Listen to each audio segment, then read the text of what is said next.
Hi everyone, and welcome back to a new episode of the S-Class. Today we are going to talk about a very interesting topic: sweeteners. Sweet. So the first way I decided to divide sweeteners is between natural and artificial. Then we can go and break down these two categories in even smaller ones. With sugars, for example, we intend all of the simple sugars like sucrose, glucose and fructose. I'm going to start with the normal table sugar, which I don't have because I don't have any in the house. Table sugar is almost pure sucrose, which is a combination around 50-50 of glucose and fructose. Glucose is the simple form of sugar which is used directly by our cells, whereas fructose is always a simple sugar, but it's metabolized mainly in the liver. Table sugar has been quite demonized as it spikes the sugar levels in the blood. It is correlated with a number of diseases, and of course it cannot be used by people who have diabetes. In the category of sugars, we also have syrups like high fructose corn syrup, which of course, as the name says, is mainly fructose. Then we have syrups like Agave, which has been very famous for a long time, extracted from the agave plant, and it's composed by 70 to 90% fructose, and the rest is usually glucose. And then we have other plant sugars like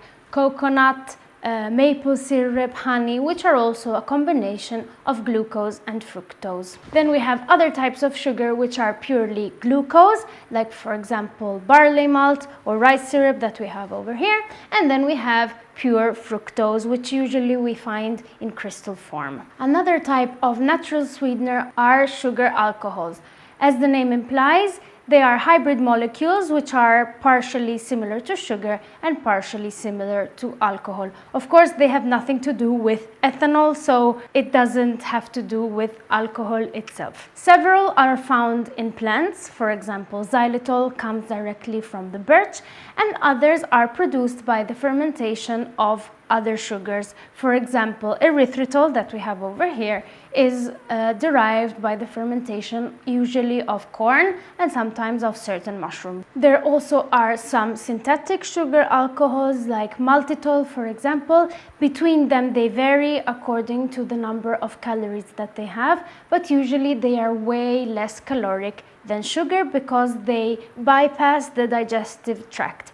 This can also be a side effect though, because some people don't digest them because of this reason. So we don't digest them as sugars, but sometimes some people don't digest them at all. Usually I recommend not to overdo it with these because of this reason. Then we have certain molecules that result extremely sweet, for example stevia or monk fruit. These are natural. They are not very easy to use because usually they have an aftertaste, and also they are so sweet that they need to usually be bulked up with something else. This is one example. It's stevia bulked up with erythritol so that you can use it exactly like sugar. Otherwise, even one drop more would spoil a whole recipe, making it thus impossible to use as a substitute. The last category of natural sweeteners, which is really worthy of mention, is fructo-oligosaccharides.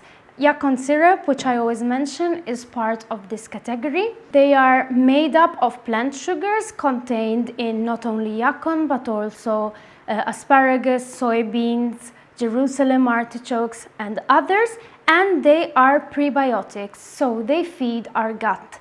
This allows the body to digest them without spiking the sugar levels in the blood. So overall, this is my favorite type of sweetener because it's also healthy for our gut flora. The downsides are price, and of course it has a bit of an aftertaste, so it's not easy to substitute it in all recipes, but in most recipes it's amazing. Then we have all the synthetic sweeteners. Boo! I personally don't like them. As I always tell you, this is my personal opinion. They are very appealing because usually they have 0 calories and a very, very high sweetening power. So they look like the best alternative. The issue with them is that they involve the mind, the brain, and the body in a very particular way. So it can be overstimulating and can make then less sweet foods less appetizing on the long run, leading people that consume them to crave always more sweet stuff. Also, it tends to disassociate the sweetness with the caloric intake, making people eat more sweet stuff without thinking that it leads to high calories and therefore leading to obesity and diabetes, metabolic syndrome, and other similar pathologies. Also, some of these synthetic sweeteners have been linked to cancer in animals in the past. This has not been proven in humans, but there are no real studies that say what happens to people that consume them over a long amount of time. So overall, I would say that compared to these, it's better to go for sugar, but obviously with less frequency. We don't need to get used to having a lot of sweet stuff all the time. It's generally better to get used to using less sugars in our diet and to prefer natural sugars which are contained, for example, in fruits, because in their natural environment, so in the whole fruit, you also have fibers and vitamins which allow you to metabolize it properly. I have a really sweet tooth, and what I usually use is Yacon Syrup or erythritol with Stevia.